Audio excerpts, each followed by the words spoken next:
Hello friends, welcome to our cooking channel Bharati creation. આજે આપણે બનાવીશું પૌવા અને બટેકામાંથી એક નવો જ નાસ્તો.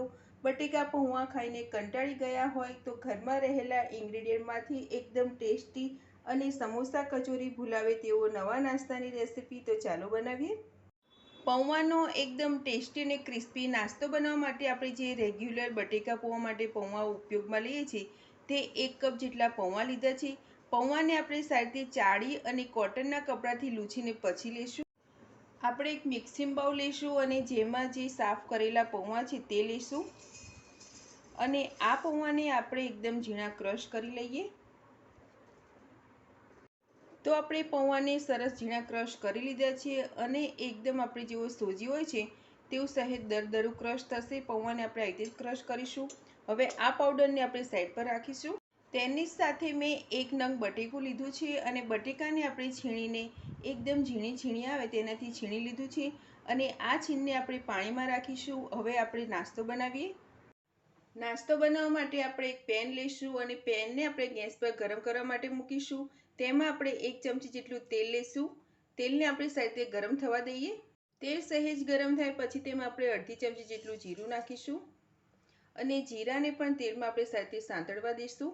જીરું તેલમાં સહેજ સંતળાઈ જાય પછી તેમાં આપણે 1 નંગ કટ કરેલું લીલું મરચું અને 1 નાનો ટુકડો આદુનો લીધો છે જેને આપણે એકદમ ઝીણું કટ કરી લીધું છે તે. હવે આ બંનેને પહેલા આપણે તેલમાં એકાદ મિનિટ જેવું સાથે સાંતળી લઈએ. આદુ મરચાં સરસ રીતે સંતળાઈ ગયું છે. હવે તેમાં પાણીનો ઉપયોગ કરીશું. એ માટે જેટલા આપણે પૌવા લીધા છે એ માપથી જ આપણે પાણી લઈશું. આપણે 1 કપ જેટલા પૌવા લીધા હતા એટલે 1 કપ જેટલું પાણી લઈશું અને પાણીને આપણે સાઈડથી ઉકળવા દઈએ. પાણી સાઈડથી ઉકળવા માંડે પછી તેમાં આપણે થોડા ઝીણા સમારેલા લીલા ધાણા અને તેની સાથે આપણે અડધી ચમચી જેટલો અજમો મિક્સ કરીશું. અજમો ઓપ્શનલ છે, જો તમારે ન નાખવો હોય તો એમનામ પણ આ નાસ્તો તમે બનાવી શકો છો.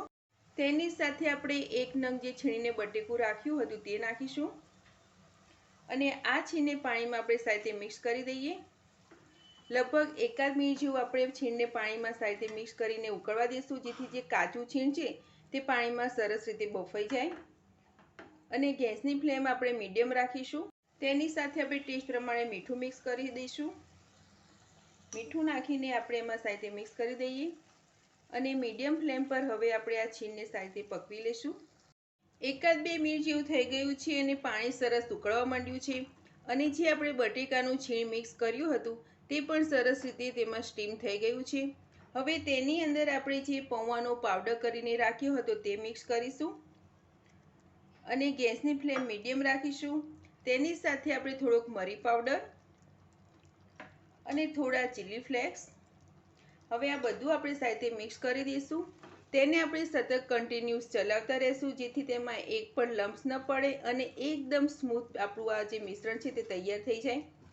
આપણે જે પ્રમાણે પાણીનો રેશિયો લીધો છે તે પ્રમાણે પરફેક્ટ થઈ જશે અને મેં અત્યારે 1 બટેકાનું માપ લઈને કર્યું છે. તમારે જો વધારે નાસ્તો બનાવવો હોય તો તમે તેનું પ્રમાણ વધારી શકો છો.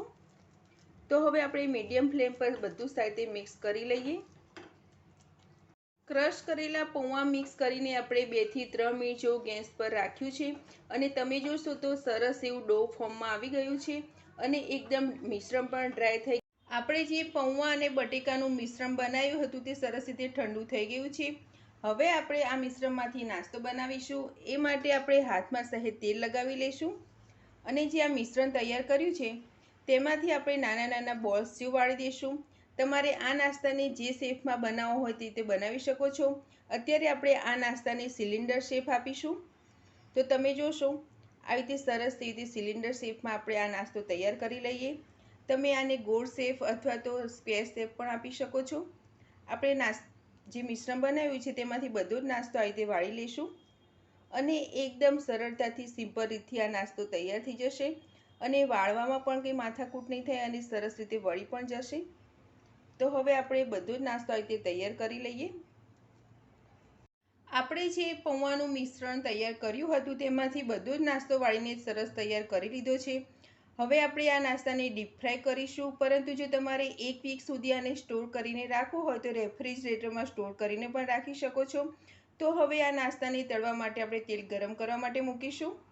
નાસ્તાને તળવા માટેનું તેલ સરસ ગરમ થઈ ગયું છે. હવે તેમાં આપણે જે બનાવીને નાસ્તો રાખ્યો છે તે મૂકીશું.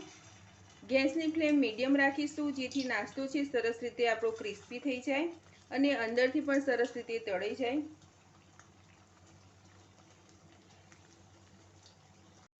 એકાદ મિનિટ જેવું થાય પછી ઝારાની મદદથી પલટાવીને આપણે આ નાસ્તાને બધી બાજુથી સરસ રીતે ગોલ્ડન બ્રાઉન થાય તેવું ક્રિસ્પી તળી લેશું. નાસ્તાને આપણે 3 થી 4 મિનિટ પલટાવીને બધી જ બાજુથી સરસ રીતે ગોલ્ડન બ્રાઉન થાય તેવું તળી લીધો છે અને આપણે જોશું તો ઉપરથી સરસ ક્રિસ્પી થઈ ગયો છે. તો હવે આપણે આ નાસ્તાને એક પ્લેટમાં કાઢી લઈશું અને જે બીજો નાસ્તો છે તેને પણ આપણે આ રીતે તળી લઈએ. આપણો નાસ્તો તળીને તૈયાર થઈ ગયો છે. હવે આપણે ચેક કરીશું તો આ નાસ્તો ઉપરથી કેટલો ક્રિસ્પી બને છે. તમે જોઈ શકો છો એકદમ ક્રિસ્પી નાસ્તો તૈયાર થયો છે અને અંદરથી એટલો સોફ્ટ થાય છે. હવે આ નાસ્તાને આપણે સર્વિંગ પ્લેટમાં સર્વ કરીશું. તો ફ્રેન્ડ્સ, તૈયાર છે બટેકા અને પૌવામાંથી એકદમ ટેસ્ટી અને નવો જ નાસ્તો. આ નાસ્તાને મેં અત્યારે ટમેટો કેચઅપ જોડે સર્વ કર્યો છે. તમે તેને ગ્રીન ચટણી સાથે પણ લઈ શકો છો. ચા સાથે સાંજે બનાવીને ખાવામાં ખૂબ જ મસ્ત લાગે છે અને તેને આ નાસ્તાને તમે સ્ટોર પણ કરી શકો છો.